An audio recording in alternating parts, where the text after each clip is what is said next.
Opinião: Júlio Redel e Osmar Campreguer analisam os principais acontecimentos da política no Brasil e no mundo. Está no ar Política com Pimenta. Olha, são 7 horas mais 45 minutos. Nós voltamos na apresentação aí do seu Repórter Cultura, edição desta quinta-feira, dia 17 de agosto. São 7h46. Você já acompanha, você que está acompanhando a nossa transmissão pelos nossos canais digitais aí do YouTube, também do Facebook, nosso site, nosso aplicativo. Você já vê aí nossa equipe de comentaristas, o Júlio Redel, o Osmar Campreguer, apostos para começarmos mais uma edição do Política com Pimenta. Muito bom dia, Osmar Bento Campreguer. Bom dia, Odair, bom dia, Júlio, bom dia, Alduri, bom dia ao Júlio e bom dia aos nossos ouvintes. Júlio Henrique Redel, um abraço para você, seja bem-vindo, bom dia. Opa, bom dia, Odair, bom dia Osmar, Aldori, né, ao Júlio, toda a equipe aí e a nossa querida audiência aí que nos acompanha aí pelo YouTube, né, Facebook, pela rádio, né, muito bom dia. Muito bem, vamos começar o nosso Política com Pimenta de hoje. Os temas, temos 3 temas aí para serem abordados hoje. O primeiro tema é o seguinte: durante a campanha eleitoral a gente viu aí muito ataque, né? Principalmente a campanha do Jair Bolsonaro e também a gestão do Jair Bolsonaro. Foi uma gestão que espalhou fake news, que espalhava desinformação, etc, etc, etc. Acontece que agora, durante principalmente esse evento do apagão aí, a gente vê a primeira informação ou desinformação que começou a circular vinda por parte da esquerda, Janja, por exemplo, Gleisi Hoffmann e outras lideranças do PT, dizendo que o apagão, a responsabilidade do apagão seria pela privatização da Eletrobras. E ontem eu vi, inclusive, um comentarista ali da Globo News falando sobre isso, dizendo que aquilo que essa gestão não poderia fazer o mesmo que a outra gestão fazia, estão fazendo a mesma coisa quando se trata desse assunto da Eletrobras, enfim. Queria um comentário seu a respeito dessa situação, Júlio.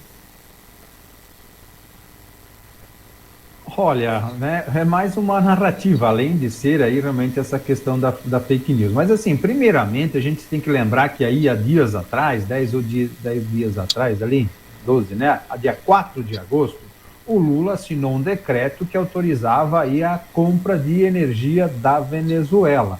Isso é algo que tinha sido suspenso na época do governo Bolsonaro, até porque tivemos condições de fazer esse fornecimento interno e agora Lula novamente aí agraciando os seus parceiros, os seus amigos aí com esses benefícios.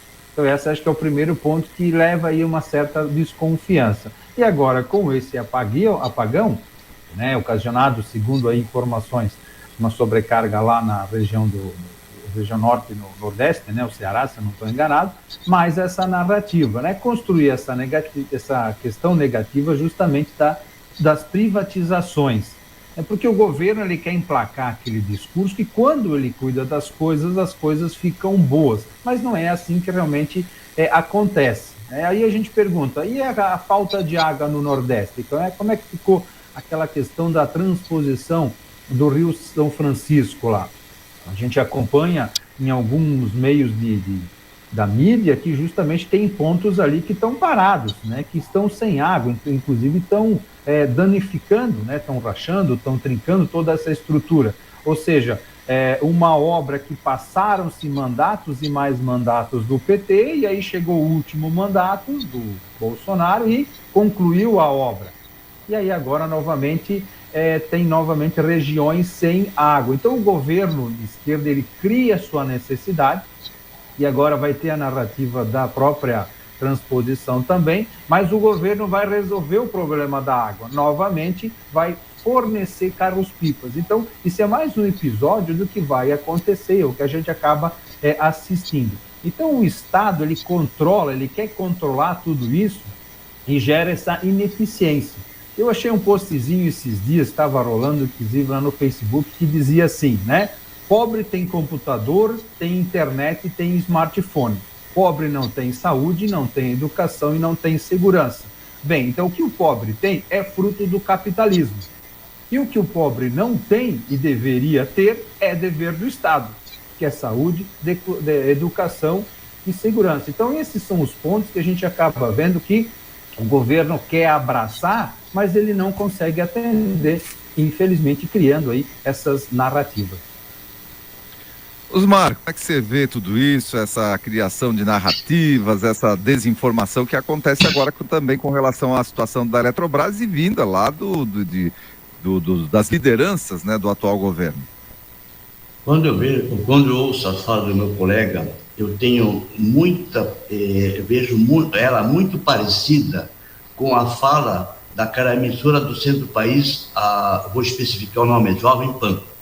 Lá, o governo anterior estava 100% certo, sempre certo, agora esse está sempre 100% errado. Eu vejo ouço aquele programa das 2, das 4, e os comentaristas, exceto quando aparece um que pensa diferente, já é cortado pelo próprio apresentador.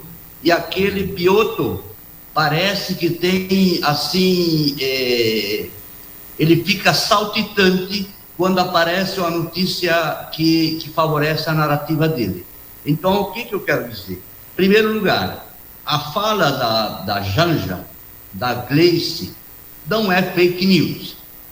Se fosse no ano passado, eu acho falas indevidas, mas eu acho que é simplesmente como as outras, elas têm o direito de se expressar. Nós não lutamos pela livre expressão, para o direito de se expressar, elas simplesmente se expressaram fazendo uma crítica. E isso não é fake news. Elas criticaram as privatizações e atribuíram a possibilidade. Mas isso não é fake news, isso é a opinião delas. Isso não é um fato que elas afirmaram, isso é a opinião delas.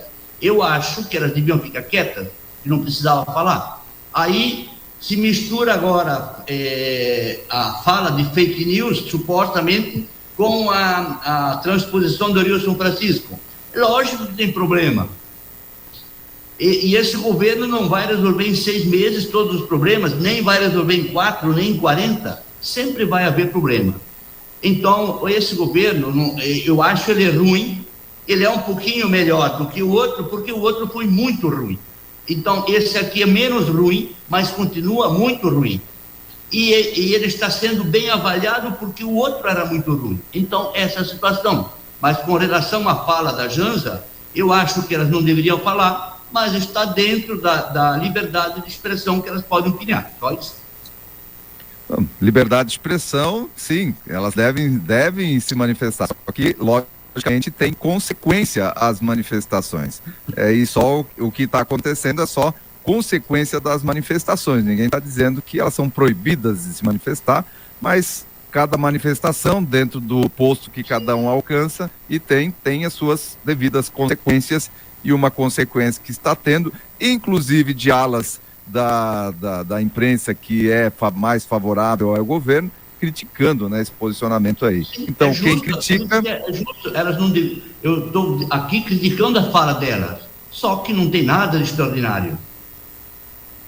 Muito bem, eu quero agora passar para o nosso segundo tema, que é o seguinte: o Michel Temer foi homenageado aqui em Santa Catarina, e pelo MDB, claro, Mauro de Nadal, que é o presidente da Assembleia Legislativa aqui de Santa Catarina, e também pela bancada do MDB, que é o partido do Michel Temer, resolveu dar o título de cidadão de Santa Catarina ao Michel Temer.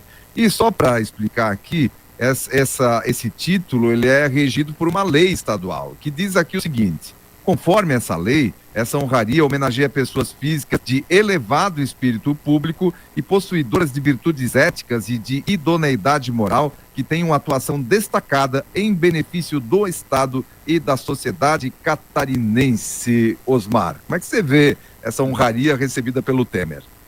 Eu posso dizer que eu sou um fã do Temer.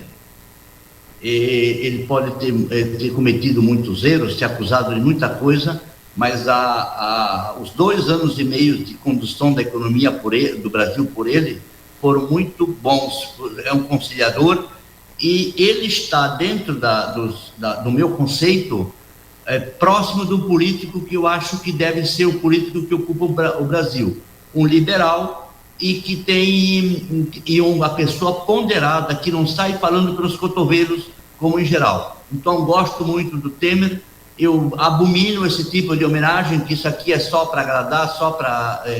eu acho desnecessário fazer essas homenagens, mas eu, como homem público, e particularmente como presidente, eu admiro o presidente Temer também.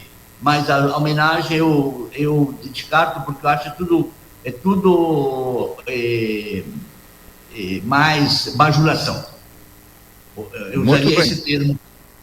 Certo. Bajulação. Júlio, seu posicionamento, sua opinião. Olha, eu vou continuar um pouquinho essa fala do Osmar, mas no ponto de colocar justamente o próprio Michel Temer aí como esse político aí que deixou a sua marca, né? Então, assim, seria aí um amuleto, talvez, para o MDB de Santa Catarina, né? Porque o próprio MDB, Santa Catarinense, ele perdeu muito espaço e ele necessita buscar aí essa ascensão. Então, nada mais do que se aproximar aí do próprio Michel Temer e se afastar daquela ala antiga aí dos calheiros, né? Justamente aquele pessoalzinho antigo aí lá do próprio MDB. Então, assim, o MDB, o próprio Michel Temer, né, ele foi um político que ele soube se articular muito bem, desde o legislativo até o próprio executivo. Ficou pouco tempo, sim, como presidente, cumprindo aí aquele mandato tampão da Dilma, né, que sofreu o impeachment, mas, assim, executou projetos muito importantes, né? A própria aprovação da grade do ensino médio, né? A lei das estatais, que hoje o governo do PT quer tirar, que é justamente colocaram critérios técnicos na época para a indicação de presidentes e cargos de diretoria das estatais. Teto de gastos saiu lá do período que ele esteve na gestão, que o PT quer tirar. A aprovação da reforma trabalhista, que o PT quer tirar, foi criada lá. E a preparação da própria reforma da Previdência, que foi aprovada no período do Bolsonaro, mas que também começou a articulação dentro do próprio mandato do Michel Temer. Então, se a gente analisar Santa Catarina como um estado hoje, produtor, que tem aí o seu poder econômico frente ao cenário nacional, todas essas últimas projetos e leis e melhorias que foram feitas impactaram diretamente. Então, indiretamente, sim, eu acho que vale muito esse reconhecimento, né? Se foi bajulação ou não, mas é um dos políticos que, apesar de também ter sido preso, também ter sido envolvido aí em processos duvidosos, naquela questão moral que a gente falou ali, mas foi um político que realmente fez acontecer. E aí, sim, eu acho que vale, sim, justamente o mérito, tá? Podemos dizer, assim, até comparando aos últimos presidentes, que foi muito melhor que o Lula da Silva, e também, por que não dizer, até melhor do que Bolsonaro, né? E referindo especificamente ao quê? A essas reformas. Então, acho que em 2 anos, pegando aí justamente essa proporcionalidade de todos os outros, de lavada, com certeza, passa o Lula da Silva, né? E Bolsonaro também tem muito que aprender com essa articulação que aconteceu. Então, acho que foi bem feito, sim. Muito bem, nós vamos dando sequência agora para o nosso último tema. O último tema é a questão ligada aí aos combustíveis, né? Porque houve uma mudança aí na política de preço da combustível, dos combustíveis, aliás, mudou a paridade, acabou com a paridade internacional, com o objetivo de segurar preço, de controlar preço, baratear, e agora a gente teve um aumento mais considerável aí, seguraram até onde deu, só que agora tiveram que dar um aumento mais significativo. Então aí fica aquela dúvida, era melhor a gente ter a paridade e fazer os ajustes na medida que tinha necessidade, ou ficar represando e a Petrobras já ter bem seu lucro afetado com isso, a política não está transparente, né? Ninguém sabe exatamente como é que está funcionando essa questão da política de preços da Petrobras, e o risco até da falta, já estava, na semana passada já havia comentado, informação de falta de óleo diesel impostos pelo país afora. Como é que vocês estão vendo essa situação, esse aumento de preços agora, que foi represado, vem um aumento maior, a mudança da política de preço da Petrobras, diminuição de lucros, Tudo isso, como é que vocês estão vendo? Começa com você, Júlio. Então, esse é o mercado internacional, né? O combustível é uma commodity, né? Estava faltando combustível por quê? Porque o Brasil não tem a capacidade de refino de do seu consumo, né? 30% vem de fora. Então, estava acontecendo o quê? Não estava sendo importado porque não valia a pena, estava muito barato internamente. Não compensava você trazer um produto de fora para revender aqui dentro. Então, isso é natural, isso quem acompanha o mercado, commodity, preço internacional, a pessoa não vai vender para o Brasil, ela vai vender para outro lugar porque está muito barato. Agora, só demonstra a incompetência do nosso governo federal e as próprias falas, né, medíocres do Lula, quando ele coloca lá que, quando no poder ele iria abrasileirar os produtos do combustível, porque a Petrobras é nossa, é produzida pelo povo brasileiro, pelos nossos trabalhadores, né? Aquele discurso aí, aquela narrativa populista como sempre. E agora realmente teve que acordar antes que novamente quebrasse aí a Petrobras. Mas basicamente isso ninguém fala, né? Ninguém fala aí, por exemplo, que o governo Lula aí bloqueou aí 4 milhões aí justamente de investimento na educação, saúde, que está cortando gastos e investindo em outras coisas. Na época, lá atrás, quando o Bolsonaro bloqueou aí 1 milhão de uma medida temporária de contingenciamento, foi aí um exagero. Agora estão bloqueando 4 milhões e quase ninguém fala nada. Esse projeto, novamente, aí do PAC 3, né, o PAC Furacão, versão aí 3, mais um rombo que vai acontecer, né? Investimento aí aprovado essa semana, 1,7 trilhões de investimento. Desse montante todo, 47 milhões são só para a Petrobras, né, envolvendo projetos da Petrobras. Será que lá vão investir realmente no refino do petróleo? E aí vem a pergunta, será que vale a pena uma estatal brasileira trabalhar com isso, fazer esse refino? Será que não é mais vantagem abrir o mercado para que tenhamos mais concorrência? Então, será que isso realmente está no projeto? Será que a gente vai lá comprar de novo, né, uma refinaria falida, igual aquela de Pasadena, lá nos Estados Unidos, que depois foi vendida pela metade do preço que foi pago? Então, assim, é isso que tem que se tomar a atenção, né? Lança-se novamente esse PAC 3. 60% das obras desse PAC 3 aí são projetos que não continuaram, ficaram parados do PAC 1 e PAC 2. São mais de 8.600 obras que não foram concluídas dentro do PAC 1 e PAC 2. Ou seja, temos um resultado de uma incompetência lá do PAC 1 2007 e do PAC 2 2010. Então, vai muito dinheiro aí público jogado fora. Eu vi anteontem aí um deputado do Rio Grande do Sul, que agora não me recordo o nome, né? Mas ele diz assim, né? Se alguém acha que esse governo está no caminho certo, ou ele é muito mal informado, ou é um mau caráter que está defendendo isso. Porque o filme é o mesmo, né? Como bem falei anteriormente, né? É uma série, né? Não é só um filme, é uma série nova com a sua 3ª temporada. Mas as cenas não são novas, elas são reeditadas, porque 63%, como eu falei antes, dos projetos são projetos que não foram concluídos na época. Então é isso que preocupa quando o governo vem lançar aí uma melhoria, né? E assim como a gente falou antes, da parceria novamente compra de energia elétrica com a Venezuela. Osmar, para o final do nosso programa, então, da nossa edição do Política Complemento, seu comentário sobre essa questão da Petrobras. Bom, primeiro vamos falar